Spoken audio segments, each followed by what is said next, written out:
what to prioritize when it comes to returns. What we call keep the item, right? If it's under a certain threshold of a price, you want to return it, just keep it, because actually it's going to cost me just as much. Like I might not even break even with that return. Personalized and getting bespoke and meeting your customers, and then, kind of making them upset because they're in this cohort of shopper, right?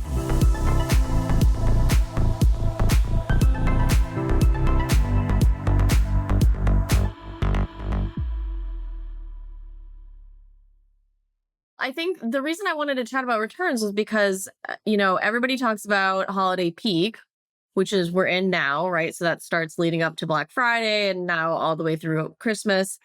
But really what retailers are now focused on is returns peak, which is sort of a like newer term, to say returns peak is in January, February, but it's been, kind of a term that's been coined over the years that you're not really done with holiday when December 31st hits, because you're immediately rolling into return season, which frankly is, I would say in some ways more complex and harder and a bigger problem for retailers to solve. And it's been shape shifting a lot. So Mike, like you and I, we're just going back and forth in some of those stats, and those stats have changed wildly over the last like 5 years. It's been like a roller coaster for retailers on what to prioritize when it comes to returns. And so I just think it's interesting. And I think retailers should be thinking about returns now, even though we're not done with the year. Like it's kind of like this is the time to really be figuring out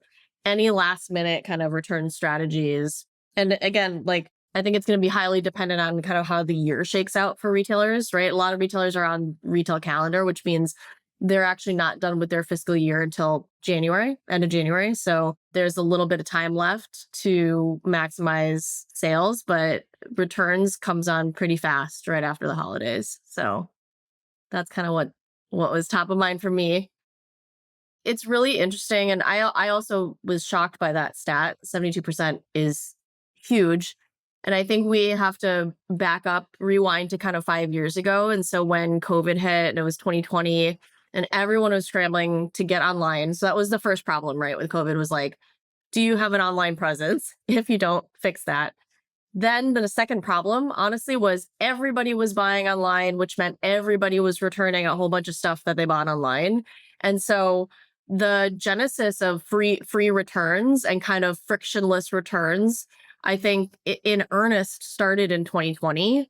And that's, most people know this, right? It's like 2020 was the year where it was kind of like, I don't want to cause any more disruption.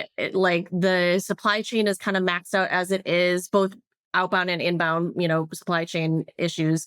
So charging for returns, might just scare away, this kind of really big boom we've had in customers and in revenue.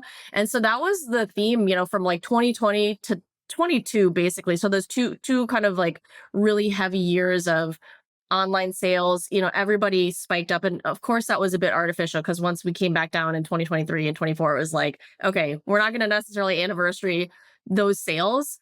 But consumers started to get trained, right? So retailers effectively trained them that free returns were that was the way of the world. And where I think people haven't necessarily dug in too deep is that what was kind of buried beneath the surface was all of this uptick in revenue was cushioning a lot of this cost associated with returns, right? So you didn't see that as much in your bottom line because your sales were just huge, right? Through the roof. And so it really balanced kind of that cost of doing returns. So there's, for folks that maybe aren't as close to some of the operational pieces of it, returns isn't just working with a carrier partner to get those products back to your warehouse or back to your stores. There's processing, costs, right? So labor, right? Having people at your warehouse or at your stores actually processing it, along with, any kind of contracts that you might have with like a FedEx or a DHL or whatever, there's obviously fees to generate the return labels. There's packaging costs, right? There's like, are you going to put a label in the box? That's a printing cost. So there's all sorts of costs that are incurred with returns that I think that big boom in sales just really kind of, it hid that a lot. And so we came from, like this ethos of do anything for the customer, make them happy. We don't want to kind of disrupt, and this theme of frictionless returns to now I feel that retailers are trying to find other levers in cost savings, right? And the big theme, of course, this year was to tariff or not to tariff, right? Like, are tariffs happening? Are they not happening? We have to account for that in our business, right? In our P&L. And one lever really is looking at returns and saying, hey, do we reintroduce that cost? Because it's just another way for us to recoup money that's going out the door for other uncontrollable factors, such as tariffs. I think the playbook that I'm seeing people arrive at, and I sort of arrived at this on my own as well, but like, you kind of hear rumblings across the industry, is we're really focused on the outbound side. So on the purchase side, we're really focused on personalization and segmentation, right? And that's been a theme over the last few years. It's really, really critical for retailers to get to know about the customers, right? To meet them where they're at and know about them. And the same goes for returns, right? And so using that level of personalization on the return side, and that can come in a lot of flavors. There's things such as, there's mechanisms like what we call keep the item, right? If it's under a certain threshold of a price, you want to return it, just keep it, because actually it's going to cost me just as much. Like, I might not even break even with that return. So keep that, beauty product, or keep those socks or whatever. So something like keep the item is a way for retailers to, again, curb some of that behavior, cover off on some of the costs. The other way I've seen it kind of manifest is, there's obviously this concept of shipping insurance, right? And again, this is kind of unifying the outbound experience with effectively what's going to be the inbound experience if and when that consumer returns the item, but offering an insurance fee that will also encompass a small returns fee, right? And so you can essentially, it's almost like prepaying for returns. And that's one way that retailers, again, can get, more creative, I would say, and less overt about saying, we're going to charge you $8 to return this thing, and risk having that consumer just not convert, right? A lot of consumers are looking at return policies before they even buy. I know I certainly do that. And so that's one way. But you mentioned one other thing that I've been kind of grappling with this whole returns theme, which is, when we talk about personalization, where's the line between,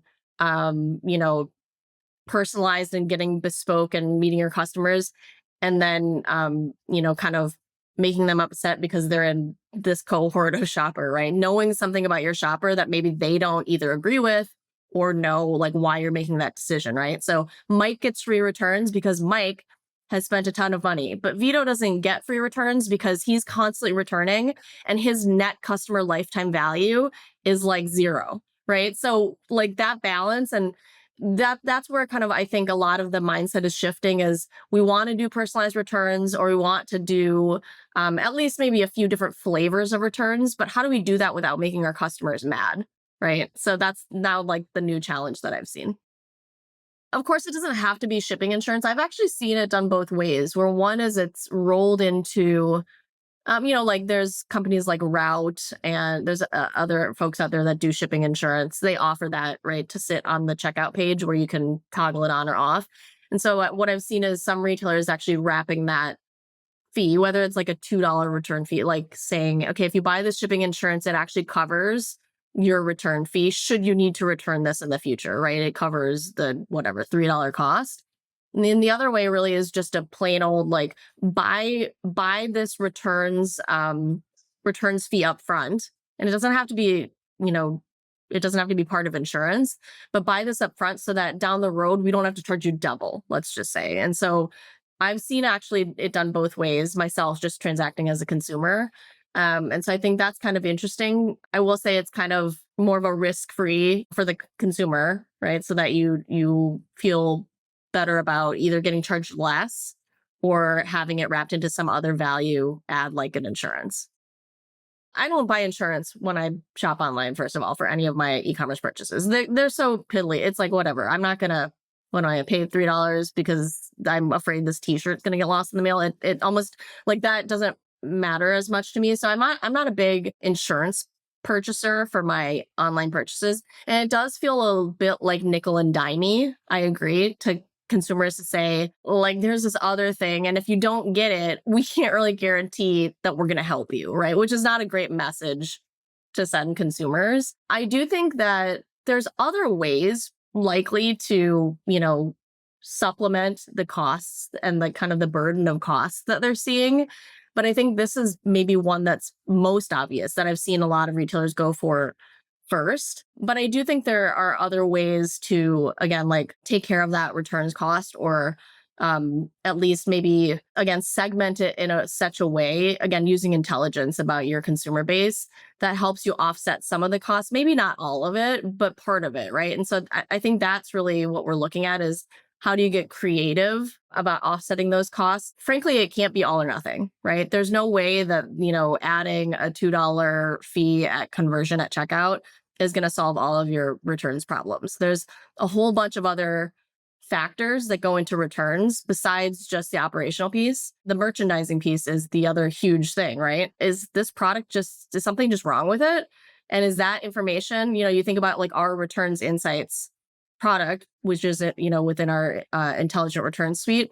It's like that is the kind of information that merchants equally need to be looking at, not just the operations of getting things from point A to point B, but really like what's the reason behind it? So we talk about, obviously, there's the fraud and abuse piece, but there's also just purely like the merchandising piece of it. Is this something that just there's something wrong either with your sourcing or your factories or, like you thought this colorway was going to sell and it's terrible. And that's part of like the cost as well of, the returns. And how do you drive some of that down to help alleviate the overall kind of burden of returns?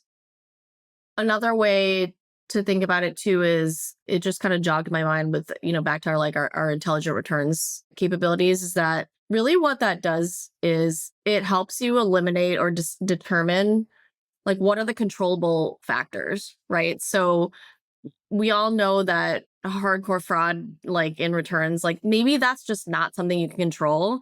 But if everything else around it is abusive or friendly fraud where you can actually put on the brakes or put in, like some level of automated rules to stop that or to stave that, in addition to what you know about your merchandise and what's being returned, like those are more controllable things. And so that's another way to look at the data that's, behind that we can offer, because there's always going to be that bucket of things you can't do anything about, right? Like there's always going to be some percentage of your returns that are maybe it's a fraud ring, or maybe it's just, it's something that is just really out of your control. But there's certainly equally as many things that you can actually control as a business. And that's really shrinking that pie down is really what I think is kind of the story here. You're never going to solve 100% of returns.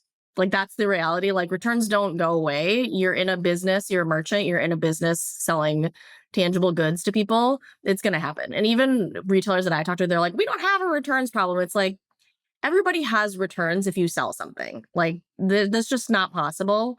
Even like airlines, when you think about that, like there's going to be some level of that. So it's now figuring out how much you're comfortable with, right, for your business, and then identifying what's controllable and doing something about it, right, taking action on it. I think selective appeasements is interesting because it also kind of tracks along with this idea of personalized returns or like segmented returns. And selective appeasements, like I would say, if you're thinking about like a consumer that submits a claim for a product, right? Something is wrong. Either they were told it was delivered and they didn't get it, or it came and it was damaged and broken, or it wasn't as described, on the website. I think where retailers have a hard time is that the mantra is do everything for the customer, right? Make the customer happy. The customer's always right. This is very similar, like in industries like restaurants and things. But sometimes you've got teams that's like their easy button, right? Is just close the claim, give them the money back. We don't really actually care what the story is.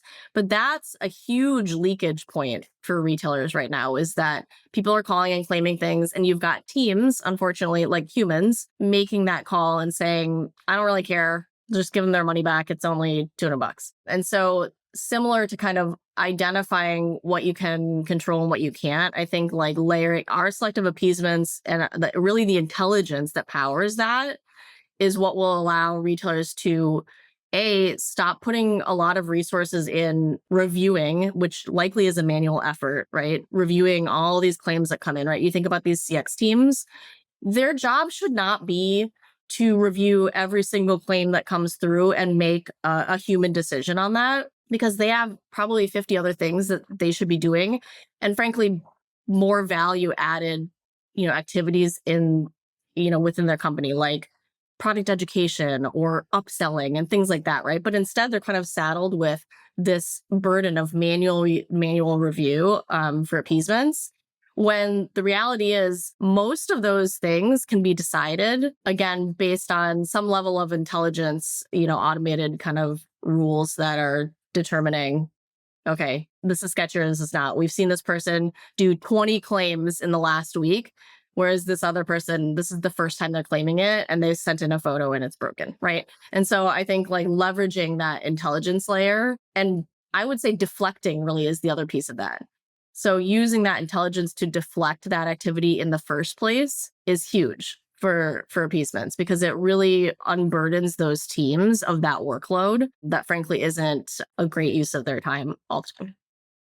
There are, post-purchase companies that have dabbled in that. I don't know that photo proof is necessarily new as a concept, but I think enabling that technology, that capability is maybe the harder uphill battle with getting adoption around a capability like that. So I don't think the concept is new. It's been out there, at least, from my past lives. Like that's something that my last company was definitely already kind of looking at a few years ago. It's more of like, can the retailer enable that within their own operations and get that information back, right? That's the other piece, is like, is their tech stack set up to be able to ingest that information back and make it useful to them? I think it's a really interesting technology, and it also made me just think of, I think it was it's the partnership between UPS and Yofi. They're kind of rolling out a similar thing, like this returns vision. I think it's called returns vision capability, where it's like essentially AI powered inspection, right? And so that also, kind of tracks back with this idea of like how much workload is too much workload for human teams to accomplish what you're trying to do. Well, there's kind of like two forks. There's a fork in the road here, because we're talking about online return initiation, right? And doing everything, it's everything remotely, virtually, right? So I'm going on to a portal and I'm starting that return, and now I have to prove that I've got this thing, I don't know, it's broken or whatever, versus further down funnel, further downstream in the processing of it is really where that Yofi and UPS partnerships sit, which is, okay, now you've gone and dropped off that thing at a happy returns location. Use this intelligence now to actually alleviate that team processing workload. So yeah, we're kind of talking about two different things, related but different, right? So we're talking about people trying to send something fraudulent or AI generated at point of return initiation versus catching it actually downstream. So both are useful, right? Like those are both useful parts of the workflow, I would say. And they're different, but they're related. And I think the technologies are related as well, right? It's like it's basically like, how do you use AI to identify and catch things in a scalable fashion, right? That otherwise you wouldn't have been able to prior. It's just kind of like upstream versus further downstream in the processing. But that's interesting. Yeah. The decisioning piece is interesting.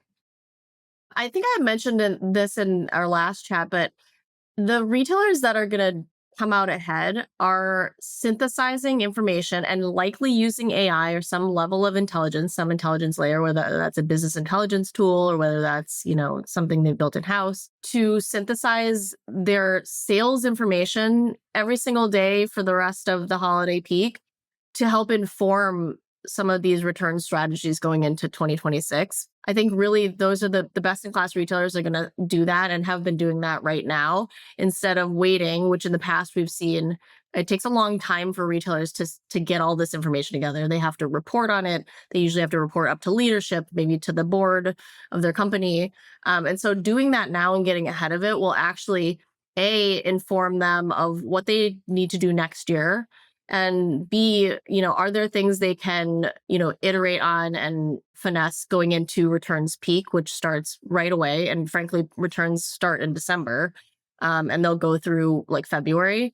And so taking that information, maybe that means changing certain things about your return policy, like your return window, right? The duration, the fees we talked about, right? Maybe there are certain cohorts that you don't want to charge a fee to, like you never would. Any kind of promotional strategy that might help drive down returns. We talked about keep the items. So I think the best in class retailers are synthesizing that information now, today, every single day. And then they're taking that and actually helping kind of refine their return strategy going into 2026. Because it's kind of every single day matters. And the data, every single day that they get is important. And it's going to change what they actually end up doing come January.